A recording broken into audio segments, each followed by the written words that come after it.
Hello, good afternoon. As the ceasefire in Gaza holds, Israel finds itself at a pivotal crossroads. Prime Minister Benjamin Netanyahu is facing intense political pressure as his government stands on the brink of collapse. The recent Gaza ceasefire, which brought temporary relief to the region, has sparked fierce opposition from Netanyahu's far-right coalition partners, who demand the continuation of the war at all costs.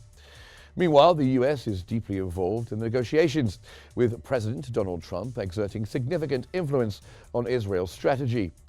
As Israel grapples with the losses of the war, the resignation of its military chief, and a volatile ceasefire agreement, the future of the country's political landscape and its approach to Gaza hangs in the balance.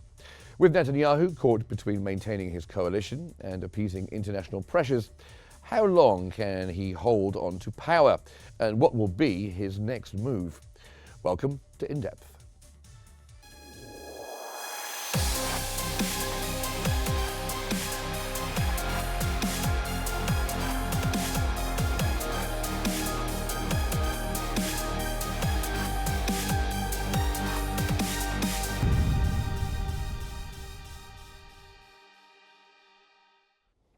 The publication Foreign Policy has reported that the ceasefire and detainee deal in Gaza has sparked a political crisis for Israeli Prime Minister Benjamin Netanyahu. While globally praised, the deal has caused fractures within his far-right coalition. Itamar Ben-Gvir resigned, weakening Netanyahu's majority, and Bezalel Smotrich demands a return to fighting after the first phase. The magazine added that Netanyahu, pressured by Trump, may be forced to honor the truce, despite far-right opposition, who fear political accountability and aim to reverse Israel's Gaza withdrawal. With internal issues over ultra-Orthodox military exemptions and a fragile majority, Netanyahu's political survival is at risk as he navigates these challenges until March.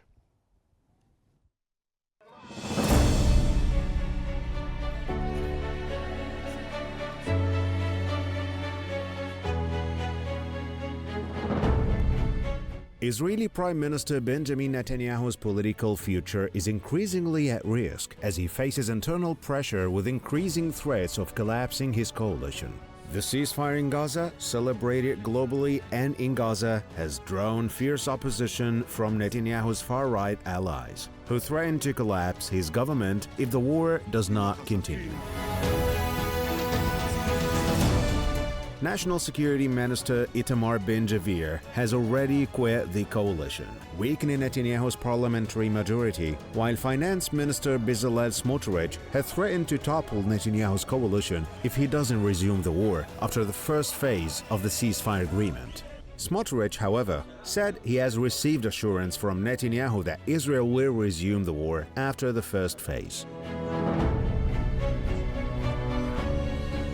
The recent announcement of Israel's military chief Halevi to resign over October 7th attack failures has further intensified calls for Netanyahu to step down. Opposition leader Yair Lapid has urged the prime minister to take responsibility and resign, reflecting growing public dissent. Meanwhile, US President Donald Trump, who began to weigh in more heavily on the talks in early December, when he first warned of hell to pay if detainees were not released before his inauguration, adds more pressure on Netanyahu, who fears any deterioration in the US-Israeli relations.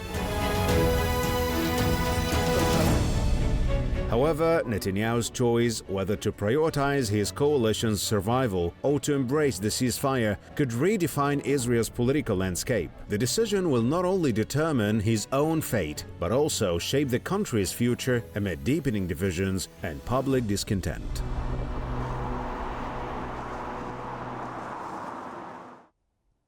Now, joining us on Qnews, we are joined from Cairo by Dr. Mohammed Osman, who is an international politics specialist, and from Washington, D.C. by Peter Roff, who is the contributing editor at Newsweek. Welcome to both of you gentlemen. Thanks for joining us here on the program. I'll start with you, Dr. Osman. So Netanyahu is facing immense pressure from both the far-right factions of his governing coalition and international actors, of course, especially the new US president. How do you think he's going to navigate this situation while trying to maintain both his political survival and also the relations with his global partners? Well, thank you, Mark, for having me. It seems that Netanyahu is in quite the predicament at the moment. He was rather unpleasantly surprised by his longtime ally and friend, President Trump. He thought that he would receive a blank check from the Trump administration, and it turned out that they actually managed, before even assuming office, to exert way more pressure on him than the Biden administration, which had a very rocky relationship with him, ever managed to do over the his 15-month onslaught, or rather genocidal war on Gaza. So now he was placed in this predicament where he was basically cornered by Witkoff, Trump's envoy, into accepting this agreement, which basically is a testament of Israel's failure to achieve its announced goals of dismantling Hamas's government inside the Gaza Strip and liberating the detainees through military pressure. Now they have to do it within the framework of an agreement that was proposed by Egypt and then reproposed by the Biden administration, and now again proposed and imposed by the Trump administration. On the other hand, the right-wing factions, ultra-right-wing factions of his government are very angry due Netanyahu's submission to such U.S. pressures. However, this is what we know. On the other hand, there might be certain guarantees and promises and pledges that were given by the Trump administration to Netanyahu in exchange for accepting this agreement, including that this will not be a permanent arrangement. And Netanyahu publicly said that. And today, the New York Times report sent alarming bells. But we expected that Netanyahu might be, and his government might be, willing to resume hostilities after the first phase of the agreement ends, and securing the release of 30 hostages or detainees, and also with the escalation of the West Bank amid complete U.S. silence with what's going on in Jenin. However, I think that Netanyahu is not out of the bottleneck yet. Still, he has to prove to his right-wing elements and support base that he is willing to resume escalation later on. And it's not clear whether the Trump administration will be on board with reigniting the war in Gaza once again, Mark. Yeah, well, let me bring Peter Roth in at that point. Donald Trump, of course, has promised and made public statements that the Gaza ceasefire would be a step toward peace. If Netanyahu does resume the war, especially at the end of the first phase, how would Donald Trump react to that? Well, that's a pretty big if. The idea that first of all, that Netanyahu is facing calls for his resignation from the opposition, and the Israeli government is in chaos. That's sort of like sun comes up. It's not really news. We're used to that. I think that if he makes the decision to resume military operations in Gaza at the end of phase one, and that's a big if, Trump's reaction is going to be dependent on whether or not any Americans are still held hostage. If Americans are still held hostage, I think that President Trump would greenlight just about anything. If all of the hostages are released and accounted for is important, I think that President Trump would argue for a more balanced, cautious, careful approach that maintains the peace that we hope the ceasefire will secure. Dr. Osman, we've had the resignation of Halevi, Israel's military chief, mainly being blamed for the catastrophic failures on October 7th, 2023. What does this mean for the security of Benjamin Netanyahu in his job? And also, what does it mean as well for the strategy that the military might take in Gaza? Will things change? Well, it's quite logical that General Herzi Halevi, would resign. He said that he would resign after the war had ended, just right after October 7th. October 7th was a spectacular security failure and military failure for the state of Israel. It has shown and demonstrated that they are not invincible, that basically a bunch of armed resistance fighters managed to infiltrate the border and cause substantial damage to Israel's military infrastructure around the Gaza Strip. And also they attacked the settlements and the towns in the surrounding area and managed to abduct many detainees, whether civilians or soldiers. So, of course, this is the kind of event that should cause the collapse of a government, not only the resignation of the military chief of staff. So it's rather logical. I do not think it will hamper the credibility of Netanyahu much. Netanyahu wasn't a big fan of Herzi Halevi, and he actually considered firing him on more than one occasion. He did fire General Yoav Gallant, the Minister of Defense, who was actually, by the way, a decorated military general of the Israeli Occupation Army, who led the 2006 war on Lebanon. Not something that he should be proud of, but he was a seasoned military leader, and this did not prevent Netanyahu from sacking him from office on the U.S. election night, so no one would pay attention, basically. So now with Herzi Halevi resigning, Smotrich, his minister of finance and the leader, one of the hardline far-right leaders in his government, said that the firing of the military top brass is basically paving the way for bringing on new military leaders who can resume the war. And this also brings me to a point that was said by Mr. Roth in his answer to your previous question. And that is that big if. Well, any if in any given context will be big and substantial. However, we cannot dismiss the possibility of Netanyahu resuming this war, especially that Trump's response during his on his inauguration day, when he was signing hundreds and hundreds of executive decrees or orders, he was asked whether he was confident the Gaza ceasefire would last, and whether he would guarantee that. And his answer was no. He said that he wasn't confident and that it's their war, in reference to the Israelis, not our war, in reference, of course, to the country he leads, the United States. So this signals a lack of commitment on the part of the United States, explicit and overt commitment to maintaining the ceasefire in Gaza and seeing through the entirety of this multi-phased deal, which should lead eventually to a permanent cessation of hostilities. However, the absence of the word permanent cessation of hostilities in the agreement is a loophole that the Israelis might take advantage of.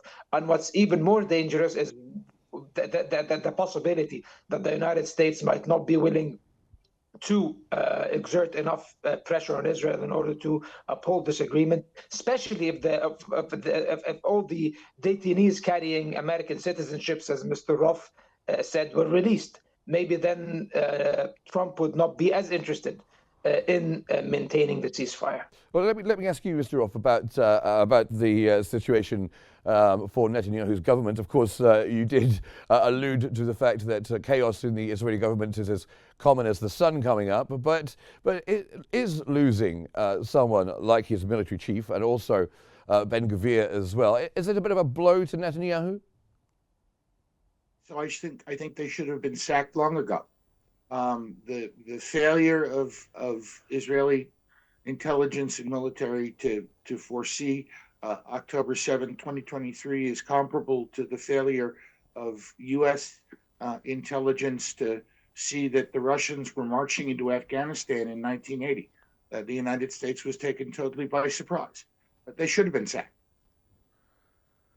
Dr. Osman, given the internal challenges Netanyahu is facing, do you think he's going to remain in power? Will he still be in power this time next month, this time in 3 months? Well, it depends. If the war ends definitively, then I think Netanyahu is done. then I think that his government will fall, and that we will see elections in Israel, and probably the Likud party, his party, would not be able to win.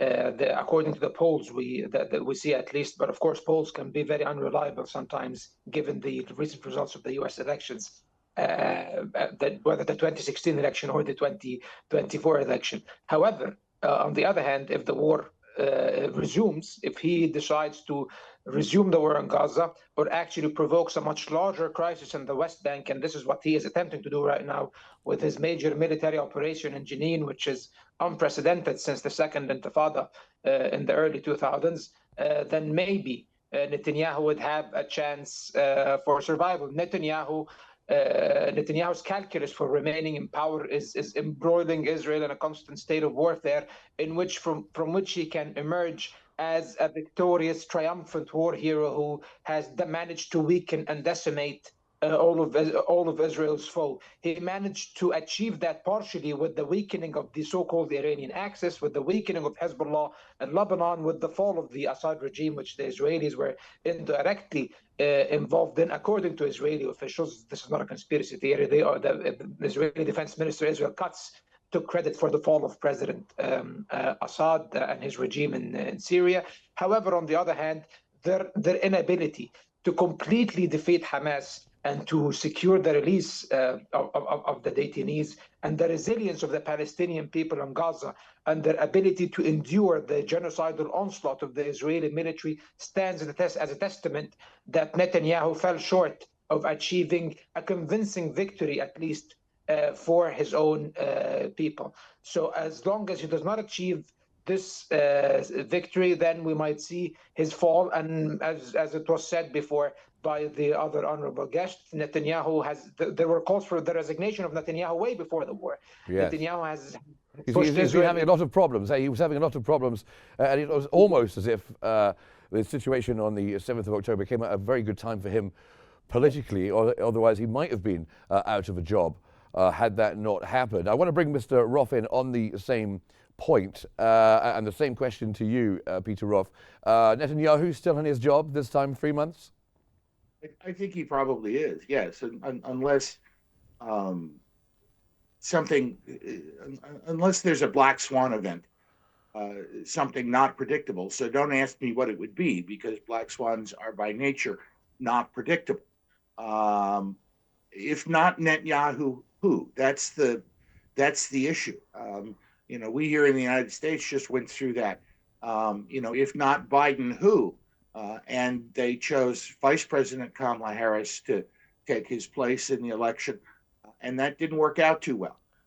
It's very difficult, not impossible, but very difficult in a democracy to depose the head of the government without having an idea of who's going to take their place. Hard to do, and I don't see, at least at the moment, any figure rising up who can create a governing majority in the Knesset, other than Benjamin Netanyahu.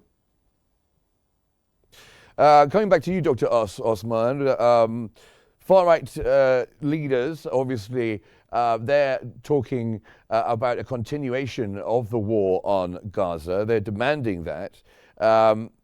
Is that the most important thing that Netanyahu can do to make sure that he stays in office? And do you think he will do that in order to hold on to his job?